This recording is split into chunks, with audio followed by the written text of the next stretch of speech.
Selamat malam semua, nama saya Saun Duta Rahab dengan NIM 1903932. Saya dari Prodi Pendidikan Sosiologi kelas 5B. Nilai dan permintaan dari sebuah hobi masyarakat terhadap hal tersebut dapat dinilai sebagai stimulus untuk pemberdayaan dan pengembangan masyarakat. Komunitas masyarakat tersebut bersifat unik dan tersebar di lingkungan lokal, regional, nasional, bahkan internasional. Nilai uniknya itu sukar untuk dilukiskan karena nilai hobi setiap individu berbeda-beda. Jadi ini adalah latar belakang yang saya berikan untuk program saya, yaitu program pemberdayaan pendidikan berbasis komunitas di daerah Sarijadi. Di mana anak-anak yang berada di sebuah kota besar itu biasanya kurang memiliki wadah untuk tempat mereka bermain dan belajar gitu, karena masyarakat di perkotaan sendiri punya kebiasaan yang orang tuanya tuh masih beranggapan bahwa dengan memberi HP saja cukup untuk sarana anak untuk bermain dan belajar gitu. Nah, untuk mengubah paradigma masyarakat ya tentunya bukanlah perkara yang ringan. Karena dalam konteks masyarakat, sebuah komunitas yang memiliki kekhasan sendiri, dalam hal ini komunitas pendidikan merupakan salah satu pendekatan pemberdayaan yang dapat dikembangkan gitu.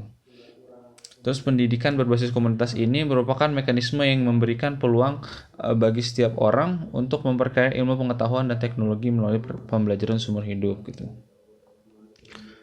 Nah, dalam komunitas ini yang ingin saya ajukan akan banyak konten untuk mengisi waktu bermain anak menjadi lebih bermanfaat, seperti diisi dengan pembelajaran mengenai kepemimpinan dan bagaimana mereka bersosialisasi dengan teman sebaya mereka maupun yang lebih tua. Kedua ada analisis potensi. Analisis potensi di sini di Sarijadi sendiri pada tahun 2020 kemarin diadakan sebuah sensus mulai dari kelompok anak 0 sampai 4 tahun itu ada sebanyak 1879, habis itu 5 sampai 9 tahun ada 2142, 10 sampai 14 tahun itu ada 2157. Dari sini kita bisa menyimpulkan kalau di Kecamatan Sarijadi ini itu banyak anak-anak gitu yang memiliki potensi untuk menjadi pemimpin atau menjadi pemimpin untuk di masa depan gitu. Selanjutnya itu ada model pemberdayaan. Nah, ada beberapa prinsip dari sebuah model pemberdayaan pendidikan berbasis komunitas gitu. Yang pertama ada self determination atau menentukan sendiri. Semua anggota masyarakat memiliki hak dan tanggung jawab yang terlibat dalam kebutuhan masyarakat dan mengidentifikasi sumber-sumber masyarakat yang bisa digunakan untuk merumuskan kebutuhan tersebut. Habis itu ada namanya menolong diri sendiri atau self help gitu. Anggota masyarakat dilayani dengan baik ketika kemampuan mereka untuk menolong diri sendiri telah didorong dan dikembangkan gitu.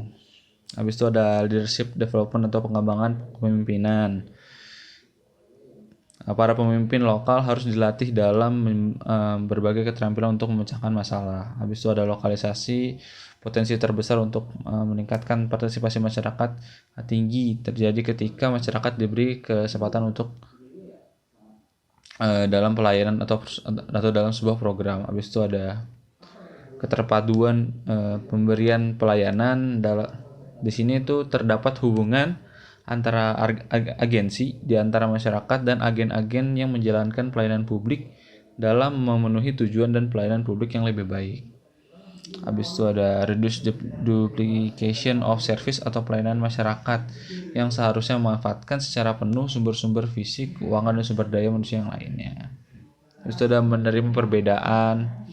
Ada tanggung jawab sebuah kelembagaan di mana pelayanan terhadap kebutuhan masyarakat itu yang selalu berubah dan secara terus-menerus itu merupakan sebuah kewajiban dari lembaga publik yang sudah terbentuk, gitu, misalnya koperasi atau lembaga-lembaga dari pemerintah. Habis itu yang terakhir ada pembelajaran sumber hidup. Di sini tuh kesempatan pembelajaran formal dan informal itu harusnya tersedia bagi seluruh anggota masyarakat dan untuk semua umur dari berbagai jenis latar belakang masyarakat. Ada pembentukan kelompok usaha kelompok produktif dan kreatif. Seperti yang sudah dijelaskan, ini akan dibentuk sebuah komunitas di mana akan mewadahi semua anak-anak di kawasan Sarijadi ini untuk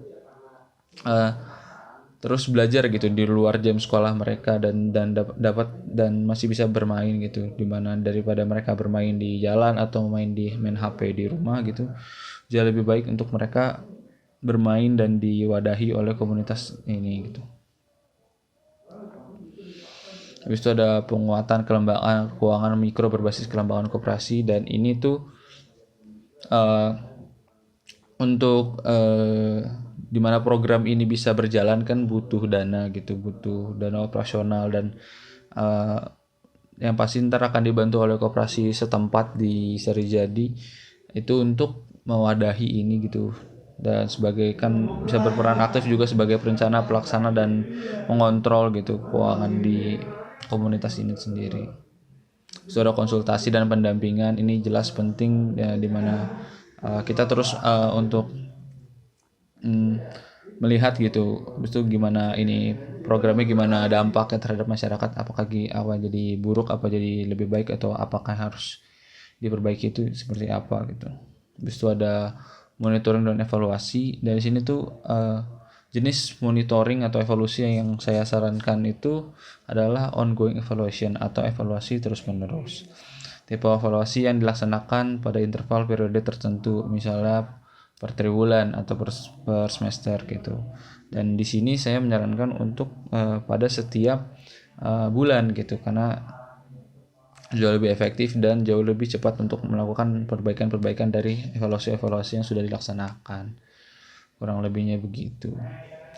Sekian dari saya dan program pemberdayaan saya, dan terima kasih.